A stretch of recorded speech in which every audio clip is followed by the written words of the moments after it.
Señores, para hoy tenemos una sentencia excelente, les va a encantar. Aprovechando, pónganos en contextos a todos en esta mesa de trabajo, qué pasó en esta sentencia en donde hubo ante la Sala de Casación, hubo dos sentencias en la cual la Federación Nacional de Cafeteros no asumió la primera sentencia. Buenas noches para todos, gracias Efraín por invitarme a su programa. La sentencia 16367 de 2014, la Corte Suprema de Justicia, llegamos hasta esta instancia como tercera instancia prácticamente, en la que veníamos precisamente demandando la última instancia emanada por el Tribunal de Ibagué, porque le asigna una serie de responsabilidades a la Federación Nacional de Cafeteros, teniendo como base o como pruebas diferentes hechos que a nuestra manera de ver fueron mal interpretados. Diferentes, tales como que nosotros como federación debíamos saber situaciones antes de que fueran diagnosticadas por los médicos tratantes, o que debíamos hacer unas apreciaciones previas para asignar al trabajador un puesto de trabajo que no tuviera una serie de riesgos que es a las que estamos expuestos nosotros en nuestra operación. Entonces, por eso llegamos hasta esta instancia y pues lamentablemente las pretensiones del señor Fernando pues le fueron concedidas y pues nos viene a dejar toda una jurisprudencia bastante amplia esta sentencia 16367 de 2014. Una vez puestos en contexto con esta sentencia, tenemos a la doctora Yoli Caterine Mora, representante del señor Fernando Cabezas, como les había dicho. Doctora, en ese caso, ¿cuáles eran las obligaciones y deberes en seguridad y salud en el trabajo? ¿Cuáles eran las obligaciones y deberes de la ARP y de la Federación Nacional de Cafeteros de Colombia con su cliente? Muy buenas noches a todos. Muchas gracias por la invitación. Entonces vamos a empezar a aclarar punto por punto. Claramente existieron diferentes falencias de cada una de las partes. Muy buenas noches a todos. Muchas gracias por la invitación. Entonces vamos a empezar a aclarar punto por punto. Claramente existieron diferentes falencias de cada una de las partes que desencadenaron en la enfermedad laboral que el señor Fernando presenta. Como primera instancia, por parte de la Federación, ellos estaban en la obligación de determinar por puestos de trabajo cuáles eran los riesgos a los que se veían enfrentados los trabajadores, a los que se veían expuestos, para así tomar medidas pertinentes antes de que desencadenara en una enfermedad o en un accidente laboral. Por parte de las ARL, en un trabajo mancomunado con la Federación, se debía haber hecho capacitaciones al personal para mitigar estos riesgos y tener muy en cuenta a cada persona que trabaja allí, porque finalmente ellos son los que conocen cómo es el mecanismo, cómo es su día a día laboral y a qué riesgos se ven enfrentados. Por parte del trabajador, es importante que se esté notificando todo el tiempo a la Federación y a la ARL de cómo está su estado y sus condiciones de salud, así tal como lo hizo el señor Fernando. Entonces, sí se evidencian una serie de errores por parte tanto de la Federación como de la ARL. Considero que es importante que se le reconozca al señor Fernando la remuneración de los días cesantes a los que estuvo pues expuesto, y adicional a eso, pues la invalidez con la que quedó con una invalidez bastante considerable y notoria, y esto debe ser remunerado y tenido en cuenta. Doctora, a su apreciación que está haciendo, doctora, tenemos la contraparte, tenemos al director y representante de la ARL, el doctor Luis Alexander Bonilla. Doctor Luis Alexander Bonilla, ¿qué opina de la apreciación que está haciendo la representante del señor Fernando Cabezas García. Continúe, doctor.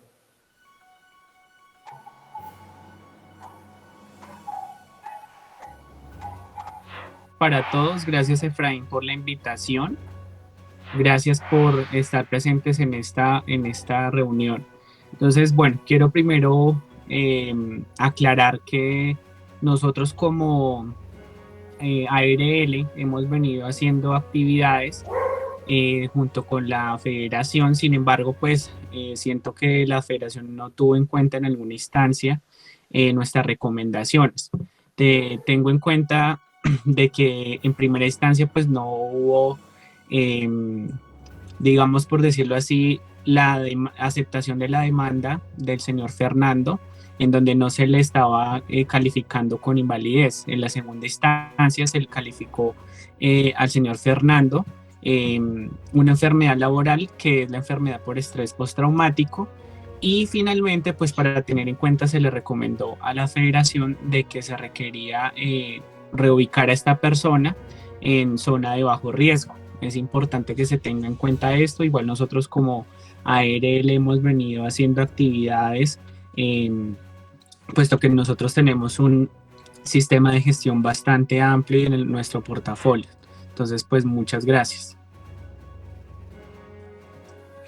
Doctora Erika Rocío, ministra de Trabajo, ante lo que nos presenta la doctora Yoli Caterín como representante del señor Fernando Cabezas, ella dice, se le debe reconocer al trabajador, al señor Fernando Cabezas, lucro cesante por el tiempo que dejó de laborar, un lucro cesante futuro, y se le debe dar una indemnización por daños y perjuicios.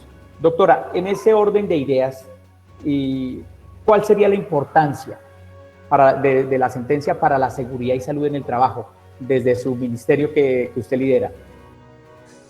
Buenas noches, doy gracias a ustedes por la oportunidad y por esta invitación. Primeramente vamos a dar claridad de qué es una sentencia. Entonces, una sentencia es la resolución de carácter jurídico que se expresa una decisión definitiva sobre un proceso, como lo que está sucediendo con el señor Fernando Cabezas. Bueno, después de dar claridad en este concepto, entonces decimos que la sentencia es importante para la seguridad y salud en el trabajo porque podemos identificar varias cosas. Lo primero, nos permite que la ARL pueda presentar toda su evidencia que se tuvo en cuenta a la hora de calificar la pérdida laboral del trabajador. Lo segundo es que nos permite evaluar la gestión de la ARL durante el proceso de evaluación del trabajador. En el momento que la ARL le dio al trabajador o le hizo la evaluación, se le debe haber hecho un seguimiento y eso es lo que se evidencia en la sentencia. Lo tercero, nos permite identificar las fortalezas y las debilidades que se tienen dentro del sistema de seguridad y salud en el trabajo. Lo cuarto, también nos permite evaluar la gestión, no solamente del trabajador, sino también de la empresa y también de la administradora de riesgos laborales. Gracias.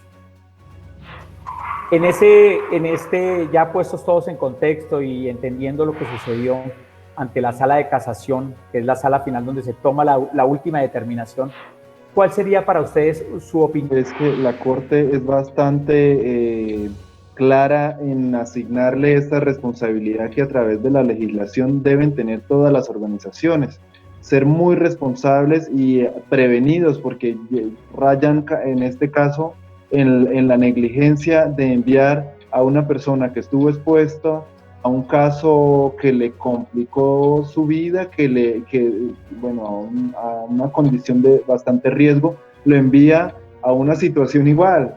Entonces no hubo en ningún momento prevención. Lo que yo llamaría de pronto el foco es a las ARL a que sean también muy responsables. Lo muestra en este momento de pandemia. Las ARL sentí en algún momento al inicio que se les hacía fácil como, bueno, asuman.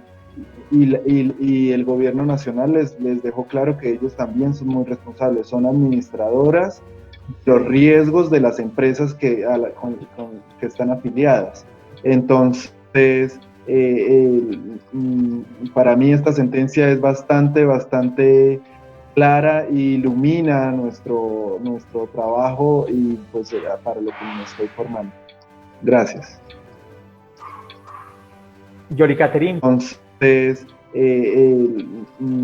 para mí esta sentencia es bastante clara y ilumina nuestro trabajo. Para una aseguradora de riesgos laborales, saber específicamente a qué riesgos se ven enfrentados las diferentes empresas, sabiendo que tienen pues actividades laborales muy diferentes. Entonces es importante que haya un trabajo mancomunado, que haya una comunicación asertiva de ambas partes, para de esta manera prever los accidentes laborales a los que se ven enfrentados de acuerdo a los riesgos de cada sitio de trabajo. Esta sentencia nos deja ver nuevamente el error tras el error que suele existir en estos casos de accidentes, de enfermedades laborales. Si se hubieran prevenido y se hubiera actuado a tiempo,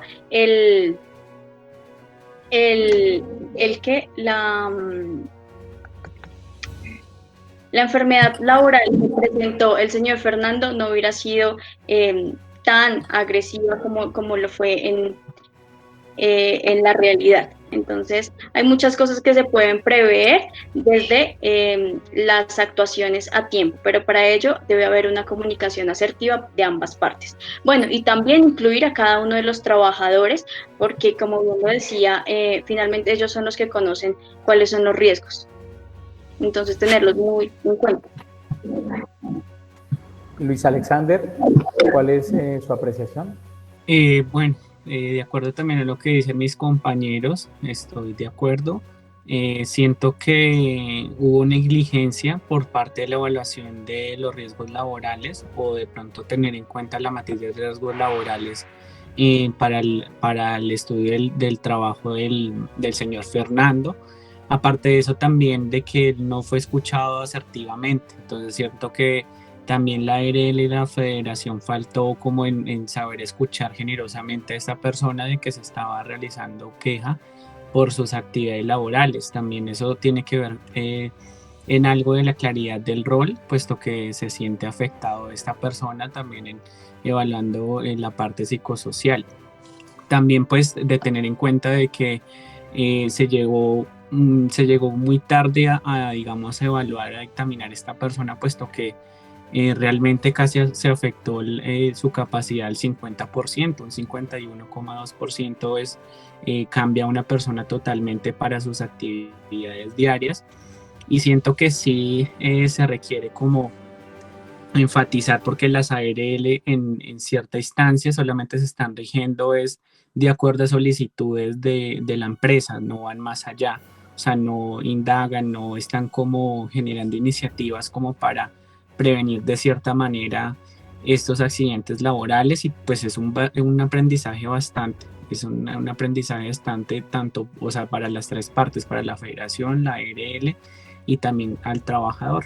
Muchas gracias. Erika, terminamos con su apreciación. Bueno, digamos que teniendo en cuenta el aporte de cada uno de mis compañeros, yo pienso que las ARL deben de preocuparse más por programas de prevención, ¿sí? Digamos que es muy importante prevenir y no de pronto hacer lo que pasó con el señor Fernando Cabezas. Ya después de que se le descubrió la enfermedad, empezamos a trabajar en ella, empezamos a ponernos todos de acuerdo y a evitar esta serie de enfermedades. Yo siento que es un trabajo, como lo nombraban cada uno de ustedes, es un trabajo en equipo. Las ARL deben de ser aliados tanto del empleador como del empleado. Entonces, siento que es un trabajo en equipo, como lo decía mi compañera Catherine y como lo decía Elkin, como cada uno lo ha apreciado. Es un trabajo que todos deben de tener en cuenta, que deben todos unirse para que no sucedan estas cosas. Gracias. Bueno, pues entonces yo recogería de todas las apreciaciones de ustedes y veo lo que hemos tratado de esta sentencia. Creería, y ustedes me dicen o me refutan, si podemos decir que como conclusión final, y quiero que ustedes agreguen lo que falte, debe haber mayor promoción y prevención por parte de la ARL de la mano con la empresa.